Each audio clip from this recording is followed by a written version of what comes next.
Greetings and a warm welcome to Cybersecurity Today. My name is Jim Wiggins and I have the pleasure of hosting this program. If you're joining us for the first time, allow me to give you a brief introduction to what our show is all about. This program has been crafted to explore the intricate world of cybersecurity. As a seasoned professional in the cybersecurity field, I aim to delve into the realm of computer security in a manner that is both engaging and intellectually stimulating. Our show, spanning 30 minutes, adopts a hybrid approach of a talk show and a news broadcast, allowing us to delve into various themes, topics, and current events in cybersecurity. Whether you're new to this domain or an established practitioner like myself, this program offers valuable insights and thought leadership from leading cyber experts, charting the course of the cybersecurity industry. We endeavor to cater to a diverse audience, ranging from novices all the way to experts in the field. We trust that you'll find today's episode informative and enjoyable. Our show is generally divided into two distinct segments. The first part is called Cyber Bites, and this focuses on a variety of contemporary events unfolding today in the cybersecurity industry. Then, in our second segment, we have Mr. Bruce Begnell, the Principal Deputy Chief Information Officer from the Department of State, coming on to the show to talk to us about a cyber risk management system at the Department of State known as iPost. Okay, with all of that being said, let's get into the Cyber Bites and talk about what's going on today in the cybersecurity industry.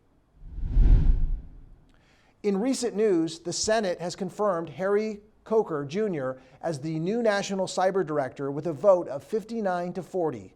Coker's appointment is significant for the Biden administration's cybersecurity agenda, which includes implementing a national strategy and streamlining federal cyber regulations.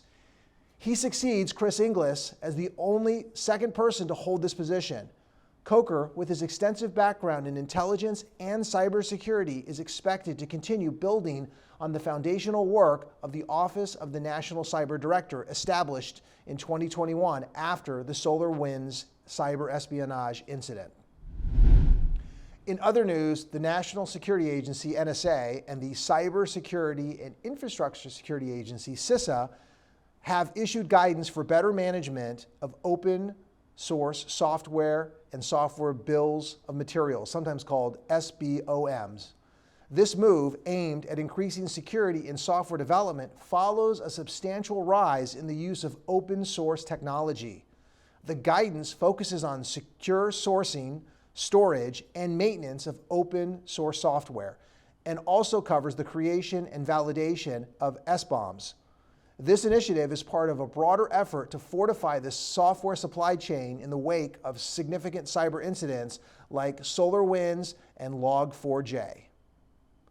These are the top headlines currently shaping the news today in the cybersecurity industry. We'll take a momentary pause and to have a break, and then we'll return with our guest, Mr. Bruce Begnell, to explore the impact of the iPost system that helps manage cyber risk at the Department of State. We look forward to seeing you back here in just a few minutes. Hi, I'm Josh Temple. You might have seen me on TV where I help folks turn their houses into dream homes. But forget construction. Parenting is the toughest job there is. So when you need help or advice, turn to the parenting experts at Boys Town. Welcome back to Cybersecurity Today. In our next segment, we are privileged to be joined by Mr. Bruce Begnell, the Principal Deputy Chief Information Officer at the U.S. Department of State. Mr. Begnell's work is crucial in safeguarding information systems at U.S. embassies, consulates, and missions worldwide. Bruce is here today to talk to us about a key system at the Department of State known as iPost. The iPost system is a pivotal application used by the Department of State for cyber risk management, enabling things like real-time monitoring and reporting across the department's global IT infrastructure. iPost excels in offering real-time insight from various security tools, risk scoring, to be able to prioritize vulnerabilities, and a centralized platform to enhance collaboration and coordinated risk responses. Bruce, welcome to the show. Thank you for having me. So I thought maybe what we could do is have you provide a little bit of an overview. I tried to provide some basic context of iPost, but could you provide our audience just a 10,000 foot view of how iPost is being used today at the Department of State from a cyber perspective? Sure. To make it simply is that there's always tools, different types of tools, in fact, that people, organizations, system owners use to manage their cyber risk score. For our organization, since we're spread across approximately 270 plus locations, it's a little more challenging because not a single solution really is a single solution, although it's an enterprise. So iPost was sort of this hub that was created to kind of take in all the data feeds that exist across all the different systems and then input it into a simplified dashboard. So we wanted to take the onus off of the system owners or even the IT specialists at those locations to kind of sort through logs or just making sure on a hands-on keyboard approach to then automate that where they could just look and say, hey, 20% of my IT is out of compliance, for example, and then be able to keep it updated. So one of the real good benefits of this is as headquarters, we modernize our tool collection. We can always update it through that central hub system, and our customers overseas especially are able to leverage that information. Understood. I know the federal government has a whole bunch of regulatory requirements. There's like the risk management framework. Can you speak a little bit about how iPost fits within that kind of ecosystem? What kind of touch points are there? Right. So I would say it's more of a tactical level, but we do use it also at an operational and assessment level. So one of the things that iPost serves is it's one of our KPIs that we use for our quarterly risk management scores that we send out to system owners. And it's proven to not necessarily force them to use iPost as a tool, but it provides them an avenue to then go back through that quarter to ensure that they're actually meeting up to the security standards. Understood. Let's talk a little bit about the history. So like what motivated, it's really kind of I don't want to use the word cutting edge, but it's forward leaning, at least historically in the cyber domain, or has been at least perceived as that.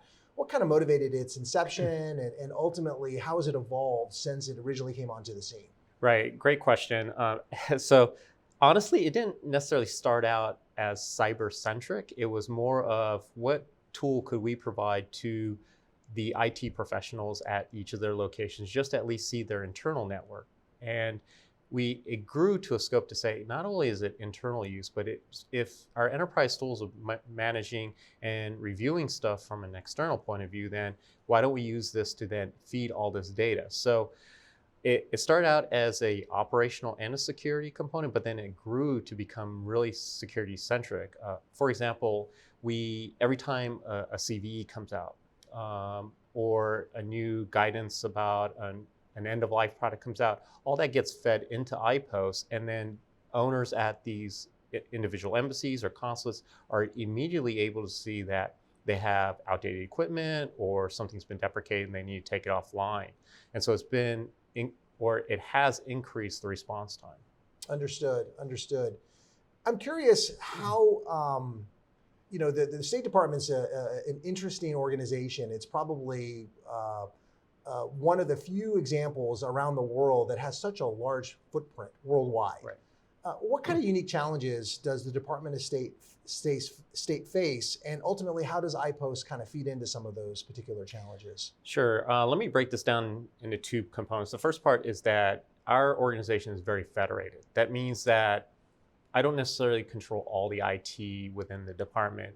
Each pocket or bureau may have their own IT organization that does a lot of the IT development, for example. However, although they comply with the CIO's vision and the CIO's security guidance, we still need to figure out how do we tie that into our cyber monitoring. So this is where iPost steps in. It allows these system owners to feed their data directly into it, or we're able to pull and scrape that data off of existing sensors that we have deployed. The second part is overseas is where it gets a little more challenging. In the overseas environment, not only do we have our own federal regulations that are stipulated for us to enforce, but then depending on the country we're in, then we may have additional overhead regulations. For example, in Europe, the privacy protection laws that go into place, that puts in additional constraints on what we can do. Understood, understood. Have you seen, I know you've been in the State Department for many years, how has the cybersecurity landscape changed, and how has iPost kind of evolved within that change? Any thoughts on that? Yeah, so we went from a D, and if you saw the score this week, we went to an A. So that's one awesome change that's happened.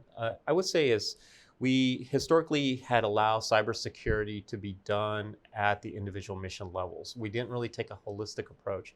Yes, we have a SOC that does monitoring, but it's this proactive approach that we were really lacking.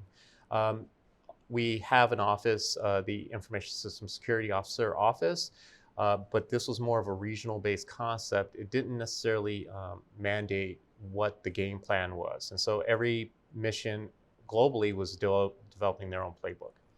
In the last year, our Cyber Operations Directorate has taken a great interest in getting all of the ISOs around the world to actually work off of a single playbook. In fact, they just came off of a workshop this past week where they went over the necessary stuff that they needed to do and then the to-be state of what they should be doing. So what this has done is this actually has eliminated a lot of duplication of effort. For example, at our regional centers in Frankfurt and Bangkok, we have established regional ISOs that actually help each mission individually also if they're not able to meet their requirements. And this could be various reasons, right? It could be staffing challenges. It could just be that there's a new system that nobody's accustomed to. Understood. I'm curious if we could talk for a moment about the threat landscape. You know, again, going back to this construct that the State Department has a unique kind of vantage point because of the large footprint. What do you envision are some of the bigger threats that the State Department faces or is anticipating potentially facing, and maybe how does iPost play in that particular space?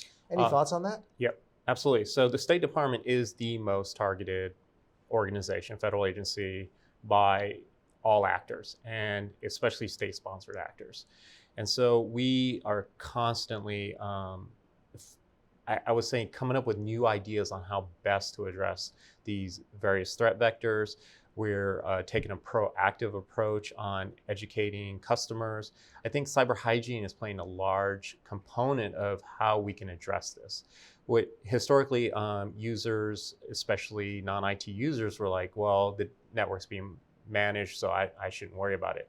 But a major campaign on educating users, and the addition that the Secretary of State has realized in part of his modernization strategy is that cybersecurity is one of our biggest challenges and that we all need to embrace it. So cyber hygiene is really where this boils down to. And this is where iPost plays a very critical role. As I mentioned earlier, it takes in all these sensor feeds, it provides real-time data. It even will track if your users aren't complying with, like, you know, plugging an iPhone into a department network. That's not something we allow. A lot of this gets triggered. And so this is where iPost is leveraged by all the system security practitioners. So now talk to me a little bit about continuous monitoring. You know, the federal government has a requirement that they have to continuously monitor their information systems as part of that RMF process. Mm-hmm. Is it safe to say that iPost plays a role in that? And if so, what role does it actually play? Yeah, so one of the side benefits of iPost is, you're absolutely right, it is continuous monitoring, but in particular is it allows a lot of asset management too. So in other words, all software and hardware asset management. So most organizations are struggling to develop a CMDB. We do have a CMDB, but iPost helps support that and validate that information. If I roll this back to about 15 years ago, and when iPost was fairly young, it only polled maybe 3 times a day, and it had maybe only about 3 sensors feeding it. But if you fast forward to today, the poll for that data is a lot more, and there's a bunch of different sensors that feed that. So it allows us to actually get a better picture. How do you normalize the data? I mean, I would assume that you've got a whole bunch of different types of tools and technologies that may not necessarily be in cahoots with each other or use the same protocols and standards. Can you speak to that for a moment? No, that is an awesome question. So this is the challenge that I think everybody has is how do you normalize data and what is normal? And I think from our point of view, we didn't want the IT professional to have to figure out what that normal looks like. And so what iPost does is it takes any data feed in its inherent and native format, and it actually spits it back out into a system where the dashboard is created by the organization. So our iPost system can take any data, regardless of what the manufacturer or the product is, and it will put it out into a simplified dashboard, completely transparent to the customer. But it's ever evolving. I think one of the downsides of iPost, though, is it does require a little bit of maintenance on our side to make sure that that data does get normalized. And who's the primary custodian? Is it the IT staff at the embassy and the post overseas, or is it somebody back here stateside that actually works with the data on a regular basis? So there is a committee back here. It has members from operational groups within the IT world, plus it includes several members from the diplomatic security group that does our SOC, and all of this helps formulate what is recorded and or displayed within iPost. For the overseas IT professional, they provide feedback as they occur, right? So for example, if there's a cyber incident in an overseas arena, it's something that's been undiscovered, for example, then that information there's a process to feed that information back into iPost. Understood. And does the IT staff overseas still interact with the dashboard directly and then use that for mitigation efforts? I know that was at one point the case. I don't know if that's still the case. Yeah, it is. In fact, this is where our systems, I would say, is mature in the fact that we can do role-based access on iPost itself. So we don't want to give everybody and their relatives access to the iPost. It does contain some sensitive information. So the idea is that based on the mission that they're located at, then those IT professionals at that embassy, for example, have access to their own data. You have to remember, we aren't just federal employees globally, right? We have direct hire federal, we have contractors, but more importantly, we have locally employed staff from those countries. So we have to ensure that they have the right access to be able to at least leverage iPost to complete their mission. And then at our regional centers, we've given the regional centers access to their region. So they're able to then go in and, as I mentioned earlier, provide direct support to individual missions within the region. Understood. I know a big focus in cyber today is timeliness of information and accuracy of information. You're only good as your last audit or as good as your last compliance check or your last risk assessment.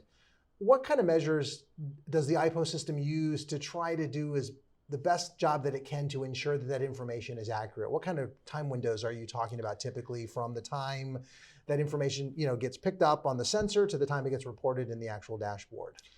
So right now, I would say the average time is about every 8 hours. Oh, wow. It is very, very often, but what makes it a little bit better is that although the overall poll is about every 8 hours, individual sensors that have like priority information, that can get parsed quicker. We are trying to tie iPost to other more, I would say, like using machine learning to quickly automate a lot of these functions. Are you guys looking at the use of like artificial intelligence, generative AI to analyze any of that information? Absolutely. Unfortunately, our AI portfolio, of course, is still in its infancy. Sure. And so it's more of we're trying out different technologies to see how this works for us. And then once we can get to a situation where we're comfortable with the product, then the goal is to integrate it fully into iPost. So it further makes it a lot easier for our IT professionals. Yeah, I know that President Biden just signed the executive order not that long ago related to the use of generative or at least artificial intelligence. And I know a lot of agencies are out there trying to figure out how they're going to incorporate these kind of technologies into their portfolio, if you will. Mm-hmm. Can we talk a little bit about the workforce? Right, in terms of upskilling, in terms of you talked about earlier how you've got these people, these staff members overseas that are using it. How do you ensure currency from a an awareness and an understanding, so that as there's the movement that happens undoubtedly within the State Department and such a large organization, to keep those people up to speed? Right. It's a very good question, and I think all agencies have this issue, right? So, in my perspective, the State Department is similar to other organizations where, as new technologies came online, new cyber threats came online, we just added those SMEs to the overall group. We never really paid as much attention to upskilling existing workforce because we were sustaining legacy for a very long time. What we've done recently, though, is we've completely re-baselined what the IT professional should be. And on the Foreign Service side, we've consolidated skill codes. On the civil service side, we've eliminated the older skill codes and went strictly like with the 2210 skill code. And then we've created what those minimal skills codes are. And in the arena of cyber, our expectation is that cyber is going to take a much larger portfolio going forward. And what we did was we took that and determined, okay, what is the training criteria to upskill the existing workforce from where they are today? No journey is going to be the same, but it allows them to then create a roadmap to reach where we need them to be, hopefully within the next 3 years is what our roadmap is stating. When it comes to iPost, this is where our earlier conversation about how do we automate more to then ensure that what the user is going to use iPost for can be automated to a degree where their knowledge of iPost is more about just looking at the information and then taking action based on the information, vice having to figure out which data feeds, additional data feeds they may necessarily need to feed into iPost. Understood. You're talking about future plans from the user community or the sysadmin community's perspective.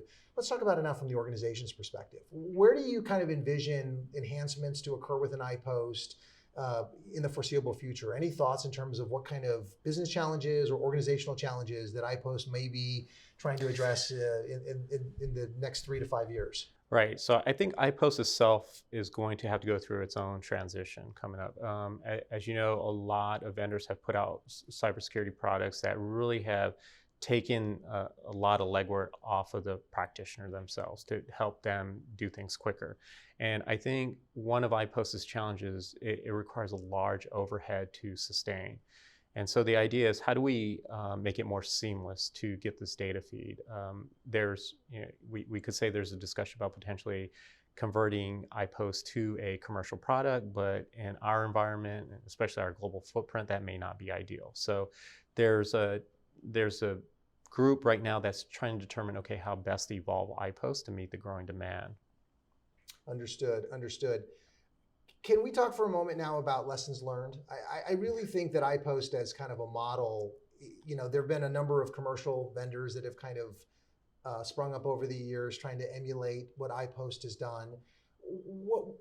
Having all the experience using a robust product like iPost, what do you think the lessons learned are by using the dashboard, using the real-time analysis, using that data collection platform? How does that help organizations manage their cyber risks? Right. So I would say is if you're familiar with CDM, iPost is the precursor to CDM. And if you're leveraging CDM the way it was designed to, and you see the benefits of it, then this is where you actually see where iPost is really beneficial.